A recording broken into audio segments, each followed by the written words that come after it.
Lo que tú digas es lo que siempre decimos cuando no queda otro remedio, cuando tenemos una conversación con alguien que está en una situación por encima de o incluso aconsejándonos algo, y contestamos eso, lo que tú digas, y lo hacemos a veces con resignación, a veces lo hacemos con mucho gozo, pero bueno, es una frase que muchos hemos dicho con mucha frecuencia, lo que tú digas.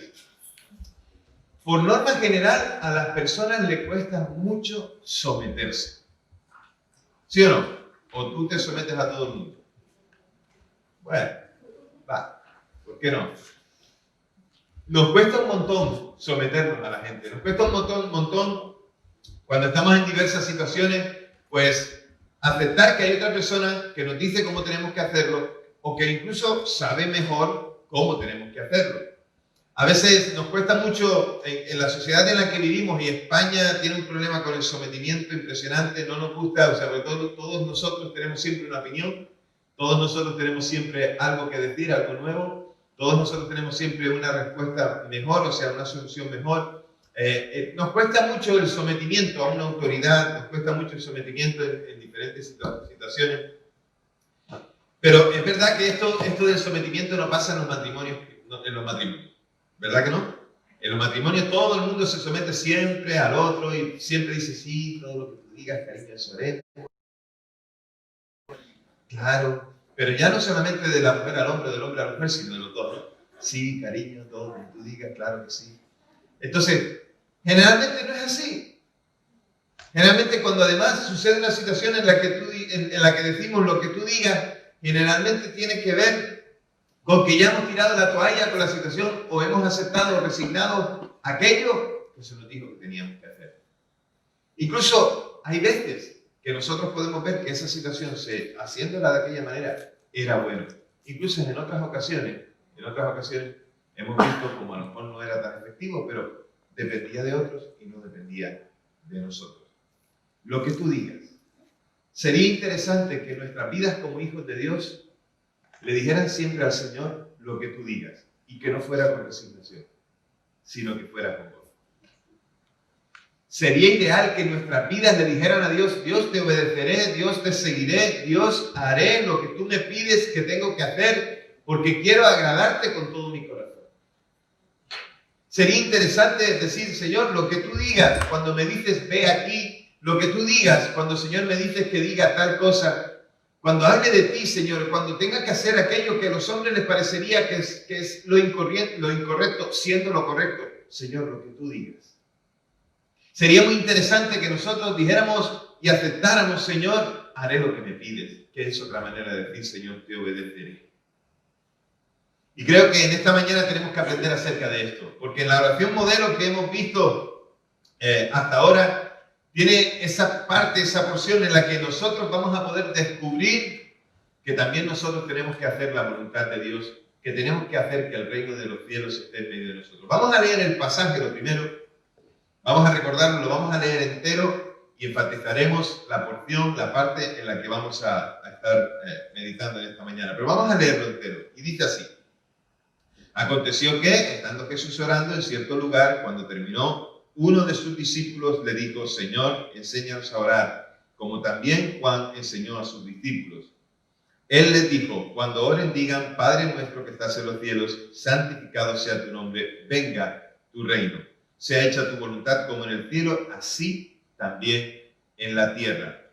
El pan nuestro de cada día, dánoslo hoy. Y perdónanos nuestros pecados, porque también nosotros perdonamos a todos los que nos deben. Y no nos metas en tentación, mas líbranos del mal. Señor, te pedimos que en esta mañana hables a nuestros corazones. Que por tu palabra, Señor, te reveles a nuestra vida y que puedas, Señor, este pueblo tuyo, contestarte y decirte, sí, Señor, haremos lo que tú nos dices que tenemos que hacer. Te lo pedimos en el nombre de Jesús. Amén. Amén. Y amén. Pues estamos adentrándonos en estas semanas, en este tiempo que decidimos hacer un alto en el Evangelio de Marcos para meternos de lleno con la oración que todos los hijos de Dios debemos tener. Un hijo de Dios no puede vivir su vida sin tener... Perdóname, pero me está molestando esto. Ahora sí. páralo, Damián. Damián, páralo un momento mientras estoy haciendo esto, por favor. Ok, ya está. Ahora sí, Damián. Perdóname el inciso. Como decía, todo hijo de Dios tiene que meterse de lleno en la vida de oración, porque no podemos tener una vida como hijo de Dios sin tener vida de intimidad con Él, de oración. Así que estamos conociendo ese modelo, el modelo de oración que Jesús le enseñó a sus discípulos, y aprendimos que ese modelo de oración tiene seis partes, ¿verdad?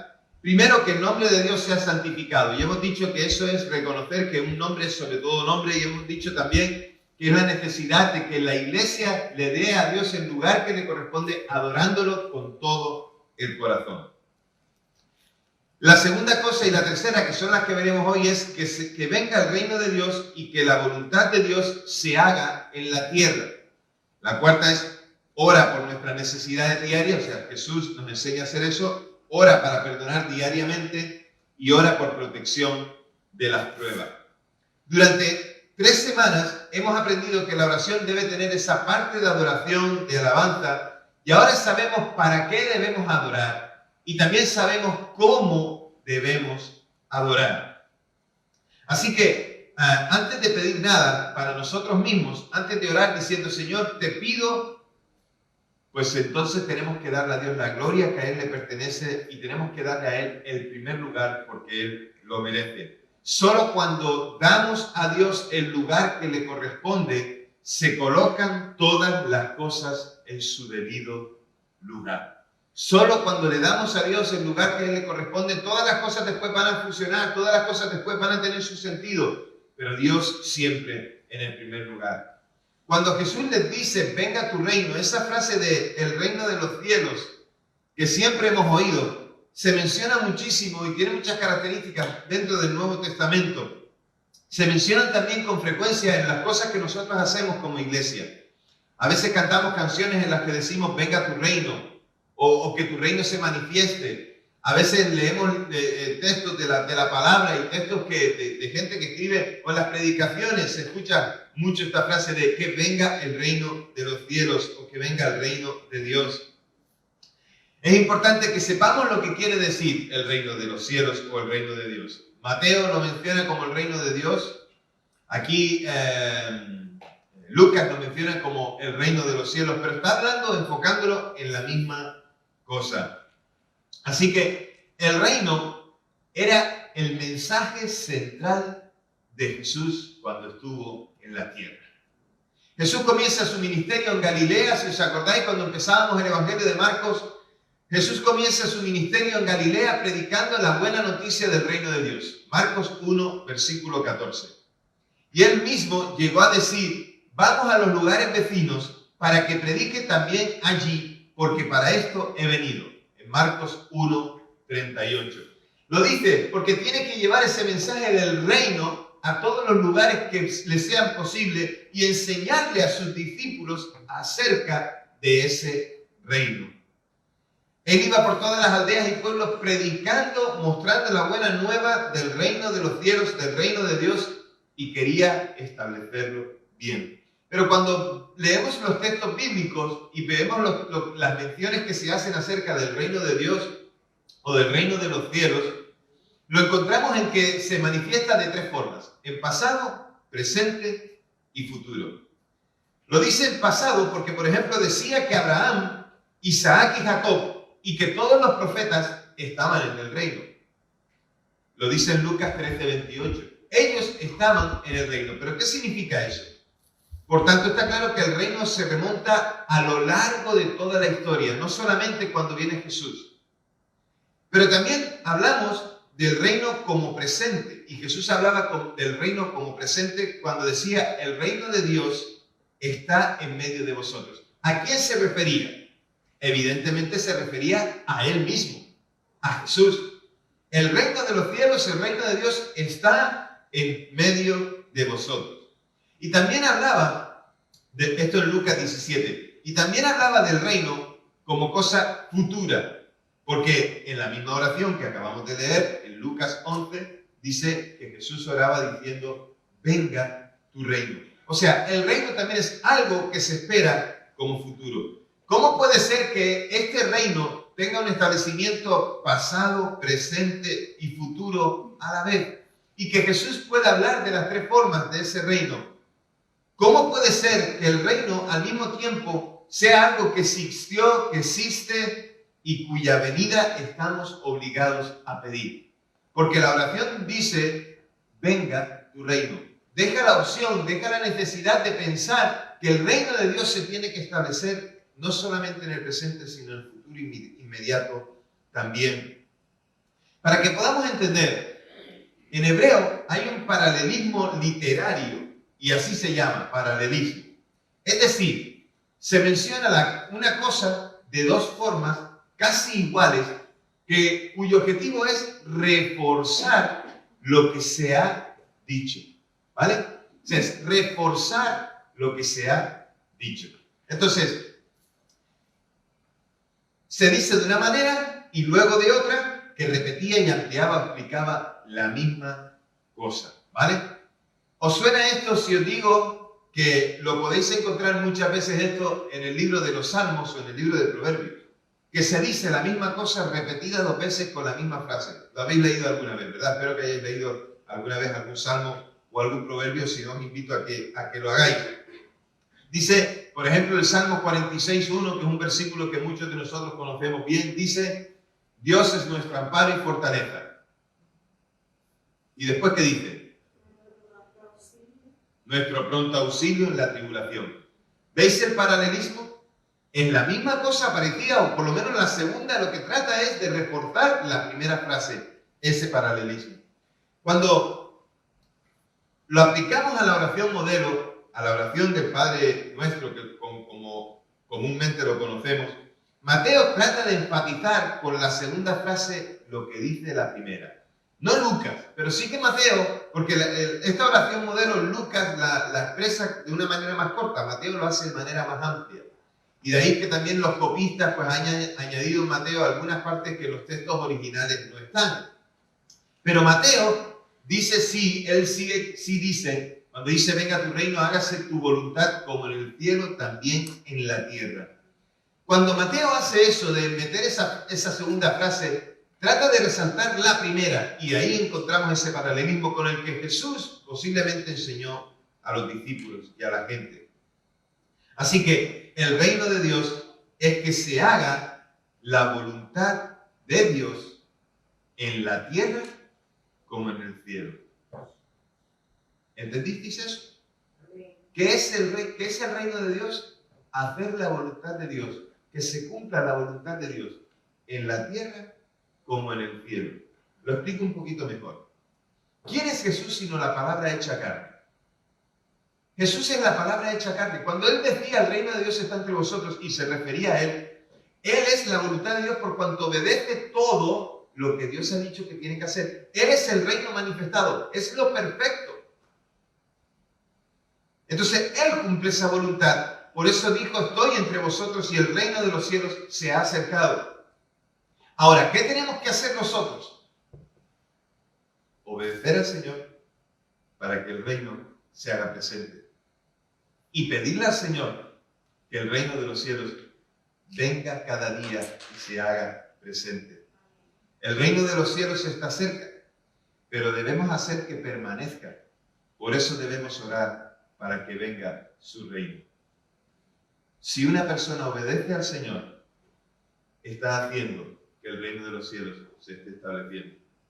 Cuando hacemos eso de manera sistemática, cuando lo repetimos constantemente, cuando Dios toma tal protagonismo en nuestras vidas, que nosotros hacemos lo que Él nos pide, estamos haciendo que el reino de los cielos se esté estableciendo. Cualquier persona que hace perfectamente la voluntad de Dios está en el reino. Pero como el mundo está muy lejos de hacer o de ser conforme a la voluntad de Dios, entonces Dios pide que nosotros, la iglesia, lo hagamos. Que cumplamos en decir, venga tu reino. Que nosotros obedezcamos al Señor. Pero pensar que podemos obedecer al Señor hoy, que tal vez pudimos obedecer al Señor ayer, pero la oración es, venga tu reino. ¿Cómo podrá hacer el mundo la voluntad de Dios si no le conoce? Pues ahí está la tarea de la iglesia, en pedir al Señor. Cuando decimos venga tu reino es, Señor, que te conozcan a ti, que tengan un encuentro contigo, que puedan hacer tu voluntad, que hagan lo que a ti te agrada que hagan. Así que es algo por lo que todavía tenemos que orar. Tenemos que orar que venga el reino de los cielos. Tenemos que orar que eso sea una cosa constante para la propia iglesia, pero también que el mundo pueda conocer que Jesús es el Señor y que acercándonos a Él podemos cumplir este deseo de que venga su reino. Estar en el reino de los cielos, estar en el reino de Dios es hacer su voluntad. ¿Hacemos nosotros su voluntad? ¿Obedecemos nosotros al Señor? El reino no es una cosa que tiene que ver con las naciones, que tiene que ver con los pueblos, con los países, que tenga que ver con las fronteras o con las delimitaciones de terreno, sino que el reino de Dios tiene que ver con cada uno de nosotros. Nosotros somos la tierra donde el reino de Dios se manifiesta porque hacemos la voluntad de aquel que nos amó. El reino es la cosa más personal del mundo. ¿Por qué? Porque el reino demanda la sumisión de mi voluntad, mi corazón, mi vida. ¿A quién? Al Señor. Hay un reino, hay un Señor y hay gente que sirve a ese Señor y la iglesia es el pueblo que sirve a su Dios, donde Él es la autoridad y donde Él dice qué es lo que tenemos que hacer. Él espera que nosotros cumplamos con esa voluntad. Y quiero decirte, Dios no tiene policías para vigilarnos, para saber si hacemos eso o no. Dios no nos intimida, solo espera que lo hagamos. ¿Por qué? Porque Él nos ha dado su amor, amor que no se ha quedado para sí, no nos ha dado un poquito, nos lo ha dado todo. Y ese amor se cumple en Jesús, nuestro Señor. Nos ha dado su amor. ¿Qué es lo que Él espera de nosotros? Que le devolvamos este amor haciendo su voluntad. También el mismo Lucas, antes de este texto, en Lucas 6:46 dice ese texto que ya conocemos y que yo repito mucho porque me lo repito a mí mismo. Me llamáis Señor, Señor, pero no hacéis lo que yo os digo. Eso nos da fuerte. Nos da muy fuerte porque nos ayuda a entender cuál es nuestra realidad delante de Dios. Alguien una vez oraba diciendo, Señor, aviva tu iglesia y empieza por mí. Y nosotros podríamos parafrasear esto que dijo este hombre o esta mujer, alguien que dijo esa frase, y nosotros podríamos decir, Señor, trae tu reino, empezando por mí. A veces le pedimos al Señor un avivamiento, pero el orden correcto sería, Señor, estoy dispuesto a obedecerte. Los avivamientos los provocamos cuando nosotros nos sometemos plenamente a Dios y le decimos, Dios, haz de mí lo que tú quieras. Ahí empiezan los avivamientos. Cuando empezamos a vivir su voluntad, su palabra, cuando los que están alrededor nuestro se dan cuenta de que en nosotros hay vida porque Jesús vive en ella. Orar por el reino del cielo, de los cielos o del cielo es pedir a la voluntad de Dios. Qué difícil es. Si te dijera que esto está chupado y fácil, que si tú eres cristiano puedes empezar a hacerlo desde hoy mismo, pues te mentiría. Es complicado, es difícil, pero son muchos los que lo siguen intentando día a día. Con sus más, con sus menos, con sus facilidades o con sus dificultades, pero lo siguen intentando día a día. Siguen caminando, en la intención de decir, Señor, te serviré, te seguiré, haré lo que tú me pides que haga. Es muy importante obedecer la voluntad de Dios. Y la petición más importante del mundo, podríamos decir, venga a tu reino. Pero es importante que la actitud y el tono con el que le decimos al Señor, venga a tu reino, estén al unísono. ¿Te acuerdas que la semana pasada decíamos que la adoración es una armonía?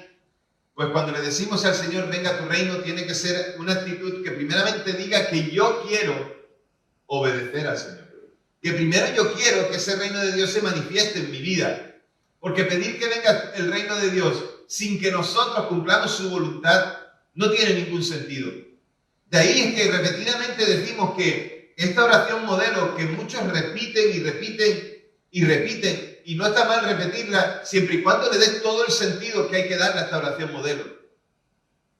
Porque hay gente que repite esta oración modelo sin saber cuál es el sentido de cada una de sus palabras. Puedes repetir una y otra vez el Padre Nuestro como lo conocemos, pero no saber ni tener ni idea de lo que estás pidiendo. Puede pedir a alguien que se le obedezca, que el mundo obedezca a Dios si él no está obedeciendo. Es imposible. Por eso a veces decimos, no hagas oraciones en las que repites lo mismo que dijiste el día anterior, sino haz una oración que salga de tu corazón, donde manifiestas a Dios lo que hay en ti.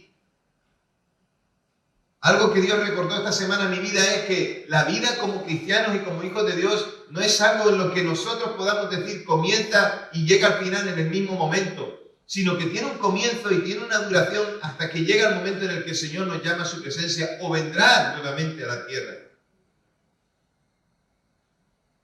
Y es verdad, un día Jesús volverá y se establecerá su reino perfecto y entonces hará su voluntad perfecta, porque allí todo el mundo hará lo que Dios dice que se tiene que hacer y lo harán con gozo y con alegría porque han amado la venida de su Señor.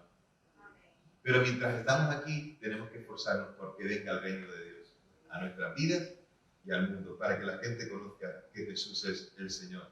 Así que recuerda que la actitud y el tono de voz con que se haga esto puede marcar la diferencia. Conforme a lo que te decía al principio, es importante que cuando decimos hágase tu voluntad o cuando le decimos al Señor lo que tú digas, Señor, debe ser no con un tono de resignación derrotada, porque se ha aceptado el hecho de que no se puede decir otra cosa y se ha aceptado el hecho de que Dios es demasiado poderoso y es inútil luchar contra Él. Es decir, bueno, Señor, pues vale, pues lo haré porque tú dices que tengo que hacerlo y total, pues me puedo oponer a ti, pero lo vas a hacer de todas maneras.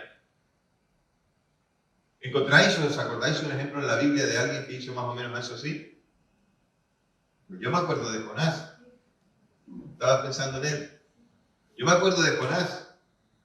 Jonás hizo lo que el Señor le dijo que tenía que hacer, porque lo metió dentro del vientre de un pez muy grande, ¿vale? Después lo vomitan en la arena, en la playa, y entonces él va y dice, vale, haré lo que tú me dices, pero lo hizo de manera resignada, porque vio que Dios tenía poder para llevarlo dentro de un pez y lo que podía haber hecho si se hubiera negado. Siempre he escuchado, y me hace mucha gracia, decir que el peor predicador de la historia de la Biblia es Jonás, porque el mensaje que predicó era malísimo, pero malísimo. ¿Sí? ¿Te acuerdas qué mensaje era? De aquí a 40 días, Nínive será destruida. Y al día siguiente, de aquí a 39 días, Nínive será destruida. Caminaba por toda la ciudad repitiendo el mismo mensaje, que es el sermón más malo. Pero qué interesante, el sermón más malo del mundo hizo que toda una ciudad como Nínive se arrepintiera. A veces no es el buen predicador, sino el poder de Dios moviéndose a llevar a alguien o a algo a una situación totalmente diferente. Esa es mi bendición cada semana, que no depende de mí. Depende de lo que Dios quiere hacer en cada uno de nosotros. Pero eso no me justifica para traer cualquier cosa. Tengo que traer lo mejor para el pueblo de Dios. O como el jugador de ajedrez. ¿Qué hace el jugador de ajedrez? Pone todas las fichas y juega. Y constantemente pues hace una jugada, hace otra jugada, hace jaque mate, hace jaque mate. Y cuando termina la partida, ¿qué hace con las fichas, con los jugadores? Lo mete otra vez dentro de su caja. ¿Se quejan las fichas? No. ¿Le dicen las fichas algo al que está jugando? No, no puede. Dios no quiere jugar con nosotros así. Dios quiere darnos la oportunidad de que lo hagamos voluntariamente, de que lo hagamos queriendo, que lo hagamos diciendo, Señor, tú me has amado y yo te quiero amar, por eso te obedezco. Tampoco se puede decir, hágase tu voluntad o lo que tú digas con un tono de resentimiento, porque puede que se acepte la voluntad de Dios, pero con el resentimiento amargo, incluso con rabia que está ahí contenida o que se expresa. Mabel siempre cuenta la historia con Pablo de cuando él hacía algo a sus hermanos y Mabel le decía, tienes que pedirle perdón o tienes que irte a pensar, no, tienes que irte a pensar. Le mandaba al cuarto a la habitación y decía, tienes que ir a pensar. Entonces venía Pablo, qué pena que hoy no está para reírnos de él, pero lo verá después. Y venía Pablo y venía al salón donde estaba Mabel, a la cocina, y tiraba de la ropa y decía, ya lo pensé. ¿Y saben qué le decía Mabel? Vuelve otra vez a la habitación a seguir pensando. Como, vale, lo voy a hacer porque tú lo dices, pero no es que me nazca del corazón hacerlo. En este sentido, tenemos que pensar que no podemos decirle a Dios, Dios lo haré con resentimiento, con odio, con rencor. Dios quiere que lo obedezcamos con gozo, con alegría, que lo hagamos diciendo, Señor, ¿a ti te agrada esto? Yo lo haré. Y la última cosa en la que podemos decir, hágase tu voluntad o lo que tú digas, es con perfecto amor. Con perfecto amor, con perfecta confianza, con gozo. Y sea cual sea la voluntad de Dios, hacerlo. Debería ser fácil para un cristiano decir, hágase tu voluntad. Es un condicional. Debería ser fácil. Pero nos cuesta decir al Señor, hágase tu voluntad. Y en este sentido, cuando la hagamos con gozo, puedo estar seguro de dos cosas. Primero, que Dios es sumamente sabio. De hecho, Él es sabiduría.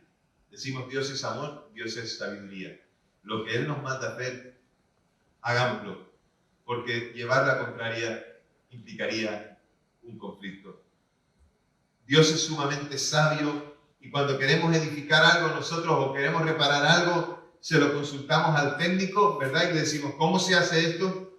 Y puede que aceptemos sus sugerencias y muchas veces acabamos diciendo, bueno, hágalo hazlo como a ti te parezca que tienes que hacerlo. Porque tú eres el experto. Cuando alguien sabe de algo, le pedimos que nos ayude porque sabe de eso. Mi mujer siempre se enfada conmigo porque yo le digo a ella cómo tiene que hacer las comidas. Pero la que cocina es ella. ¿Y por qué no le pones esto? Porque eso no lleva esta comida. ¿Y por qué no un poquito de especia de esta? Y me tiene que quitar los botes de las manos. Estate quieto. Generalmente queremos hacer las cosas porque nosotros pensamos que somos más sabios que Dios y por eso desobedecemos, porque queremos hacer nuestra voluntad y no nos damos cuenta de que dependemos de la sabiduría de Dios. Recuerda esto, Dios es el experto de la vida y en la vida. Y su dirección no nos hará que nos descarriemos jamás. Dios en el centro. La segunda cosa en cuanto a hacer la voluntad de Dios con gozo es que puedes estar seguro que Dios te ama con un amor inmenso. Puedes estar seguro del profundo amor de Dios. Porque los cristianos no creemos en un Dios caprichoso y burlón, ni tampoco creemos que Él se cede con nosotros para que hagamos una cosa u otra. Nosotros creemos en un Dios cuyo nombre es amor. Cada cosa que nos la demanda con amor profundo. Y aunque a veces tenemos que pasar por procesos de dureza y de dolor, su amor siempre está presente en cada momento en el que tenemos que obedecer. Él sabe que obedecer nos cuesta, pero su amor profundo, intenso, claro, nos hace hacer lo que Él pide hacer. O como decía Pablo, el que no escatimó ni aún a su propio Hijo, sino que le entregó por todos nosotros, ¿no nos dará también con Él todas las cosas? No se puede mirar a la cruz y seguir dudando. Podéis subir el grupo de la nota. No se puede mirar a la cruz y seguir dudando del amor de Dios. No se puede. Y cuando se está seguro del amor de Dios, es fácil decir lo que tú digas. Haz tu voluntad. Haz lo que tú dices. Haré lo que tú dices. Porque a ti te agrada. Entonces hoy podríamos decir que solo la obediencia hace presente el reino de Dios en nuestro medio. Una iglesia que obedece verá un avivamiento en su medio. Una iglesia que dice, Señor, haz tu voluntad, es la iglesia que verá cómo la gente viene a los pies de Cristo y no a los pies de los hombres o a los pies de la religión. Para poder ver la gloria de Dios, iglesia, tenemos que hacer lo que Él nos pide. No puedes esperar ver la gloria de Dios y hacer lo que quieres. Y hoy nos debe quedar claro que el avivamiento pasa por la adoración. Pasa por la oración. Y el avivamiento también pasa por la obediencia. Y empezamos nosotros.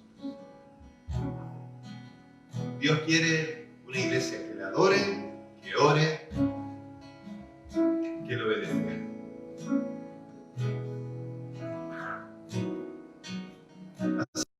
Acércate a Dios para decirle que estás dispuesto a obedecerle y cumplir su voluntad. Que cuando ores diciendo, Señor, que venga tu reino, serás consciente de que lo que le estás pidiendo es, o lo que le estás diciendo es, Señor, haré lo que me pides hacer.